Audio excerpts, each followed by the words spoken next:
ഒരു പ്രണയമായാലും ഒരു ഫ്രണ്ട്ഷിപ്പായാലും നമ്മൾ സെലക്ഷൻ ചെയ്യുമ്പോൾ എപ്പോഴും നല്ലവണ്ണം ആലോചിച്ച് അവരെ പറ്റി നല്ലവണ്ണം മനസ്സിലാക്കിയതിന് ശേഷം വേണം നമ്മൾ ഫ്രണ്ട്ഷിപ്പ് ആരംഭിക്കാൻ അല്ലെങ്കിൽ ലവ് റിലേഷൻഷിപ്പ് ആരംഭിക്കാൻ എന്നുള്ളതാണ്. അതായത് നമ്മൾ ആദ്യം കാണുന്നത് അവരുടെ കോമൺ രീതിയിലുള്ള ഒരു പെരുമാറ്റവും അതുപോലെ തന്നെ അവരുടെ ഒരു മാസ്ക് അണിഞ്ഞുകൊണ്ടുള്ള ഒരു പെരുമാറ്റവും എന്നുള്ളതാണ്. വെറുതെ ഒരു അട്രാക്ഷൻ മാത്രം. പക്ഷേ എന്നാൽ നമ്മൾ അതിലേക്ക് ഡീപ്പായി കടന്ന് ചെല്ലുമ്പോൾ ആണ് അവരിലുള്ള നെഗറ്റിവിറ്റി മനസ്സിലാക്കുന്നത്. അവരിലുള്ള നെഗറ്റിവിറ്റി, അതുപോലെ തന്നെ അവരുടെ മോശമായിട്ടുള്ള പെരുമാറ്റങ്ങൾ, അവരുടെ നാരോ മൈൻഡ്, ഇതെല്ലാം നമ്മൾ മനസ്സിലാക്കുന്നത് അവരിലേക്ക് കടന്നു ചെന്നതിന് ശേഷമാണ്.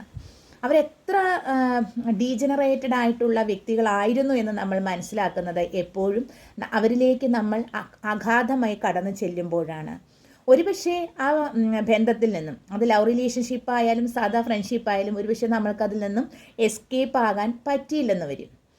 നമ്മളതിന് അഡിക്റ്റായി പോയിട്ടുണ്ടാവും. പിന്നീട് നമുക്കതിൽ നമ്മുടെ മനസ്സിനെ തിരിച്ചെടുക്കാനായിട്ട് കഴിയില്ല എന്നുള്ളതായിരിക്കും വാസ്തവം. പിന്നെ നമുക്ക് അവരുടെ ഫ്രണ്ട്ഷിപ്പ് നിലനിർത്താൻ അല്ലെങ്കിൽ അവരുടെ റിലേഷൻഷിപ്പ്, ലവ് റിലേഷൻഷിപ്പ് നിലനിർത്താൻ വേണ്ടിയിട്ട് നമ്മൾ അശ്രാന്തം പരിശ്രമിച്ചുകൊണ്ടേയിരിക്കും എന്നുള്ളതാണ്. അതിനോടൊക്കെ നമ്മുടെ മനസ്സും ചീത്തയായി കഴിഞ്ഞിട്ടുണ്ടായിരിക്കും എന്നുള്ളതാണ്. അപ്പോൾ എപ്പോഴും ഫ്രണ്ട്ഷിപ്പോ അല്ലെങ്കിൽ ലവ് റിലേഷൻഷിപ്പോ തിരഞ്ഞെടുക്കുമ്പോൾ സെലക്ഷനിൽ നിങ്ങൾ വളരെയധികം ശ്രദ്ധിക്കേണ്ടതാണ് എന്നുള്ളതാണ്. ഒരു വ്യക്തിയെ കണ്ട മാത്രയിൽ തന്നെ പെട്ടെന്ന് തന്നെ കണ്ടു കഴിഞ്ഞാൽ നമുക്ക് ഇഷ്ടം തോന്നുകയും അവരുമായിട്ട് ഒരു ലവ് അഫെയർ നമ്മൾ ആഗ്രഹിക്കുകയും ഉടനെ തന്നെ ലവ് റിലേഷൻഷിപ്പ് സ്റ്റാർട്ട് ചെയ്യാൻ തുടങ്ങുകയും അല്ലെങ്കിൽ വളരെയധികം സ്റ്റാബിളായ, ഒരിക്കലും പിരിഞ്ഞു പോകാൻ പറ്റാത്ത വിധത്തിലുള്ള ഒരു ഫ്രണ്ട്ഷിപ്പ് വെക്കുകയും ചെയ്യുന്ന ആളുകളുണ്ട്.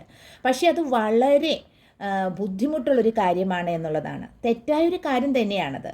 കാരണം നമ്മൾ ഈ സ്നേഹിക്കുന്ന വ്യക്തി ശരിക്കും ആ വ്യക്തി ആരാണ്, അതുപോലെ തന്നെ ആ വ്യക്തിയുടെ സാഹചര്യം എന്താണ്, എപ്പോഴും അവസരവും സാഹചര്യവും വ്യക്തിയെയും മനസ്സിലാക്കിയിട്ട് വേണം നമ്മൾ ഫ്രണ്ട്ഷിപ്പ് വയ്ക്കാനും ലവ് അഫെയറിൽ ഏർപ്പെടാനും.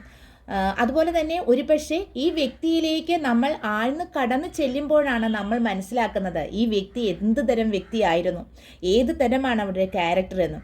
അവർ ഒരു പക്ഷേ വളരെ ഡീജനറേറ്റഡ് ആയിട്ടുള്ള ഒരു വ്യക്തിയായിരിക്കാം, നെഗറ്റിവിറ്റി കൊടികുത്തി വാഴുന്ന ഒരു വ്യക്തിയായിരിക്കാം, ഒരു വിധത്തിലും നമ്മൾക്ക് അവരുമായിട്ട് അഡ്ജസ്റ്റ് ചെയ്ത് പോകാൻ പറ്റാത്ത വ്യക്തിയായിരിക്കും. ഇതെല്ലാം നമ്മൾ മനസ്സിലാക്കുന്നത് അവരിൽ കുടുങ്ങിക്കിടക്കുമ്പോഴാണ് എന്നുള്ളതാണ്. ഇനി നമ്മൾ ഇവർ കുടുങ്ങിക്കഴിയുമ്പോൾ ഒരിക്കലും നമുക്ക് പുറകോട്ട് സ്റ്റെപ്പ് വയ്ക്കാൻ പറ്റില്ല എന്നുള്ളതാണ്. ചില ആളുകൾ മനസ്സ് കൈവിട്ട രീതിയിൽ ഈ വ്യക്തിയെ സ്നേഹിക്കും എന്നുള്ളതാണ്. എപ്പോഴും അവരെ കാണണം, സംസാരിക്കണം, അവർക്ക് വേണ്ടി എന്തും ചെയ്തു കൊടുക്കണം, മണി സ്പെൻഡ് ചെയ്യാം, അല്ലെങ്കിൽ നല്ല ഫുഡ് ഷെയർ ചെയ്യാം, എപ്പോഴും അവരോടൊപ്പം സമയം കഴിച്ചു കൂട്ടുക, ഇതൊക്കെ തീക്ഷ്ണമായ ആഗ്രഹങ്ങളായിട്ട് ഇവരിൽ വളരും എന്നുള്ളതാണ്. അപ്പോൾ അങ്ങനെ വളരുന്ന സമയത്ത് ഇവരെ വേണ്ടാന്ന് വയ്ക്കാൻ നമുക്ക് പറ്റില്ല എന്നുള്ളതാണ്. സമയം വളരെയധികം കടന്നു പോയിട്ടുണ്ടായിരിക്കും. അപ്പോൾ നിങ്ങൾ ചിന്തിക്കുക, ഏത് സാഹചര്യത്തെയും അതുപോലെ മനസ്സിൻ്റെ ഏത് തീരുമാനങ്ങളെയും മറികടക്കാനായിട്ട് നിങ്ങൾക്ക് ഒരു നിമിഷം മതി എന്നുള്ളതാണ്. അതായത് വേണ്ട എന്ന് വെച്ചാൽ വേണ്ട എന്നുള്ളതാണ്. ആ വേണ്ടാന്ന് വെക്കുന്ന നിമിഷത്തിൽ നിങ്ങളുടെ മനസ്സിൽ ഒരു ഹീലിംഗ് പ്രോസസ്സ് നടക്കും എന്നുള്ളതാണ്.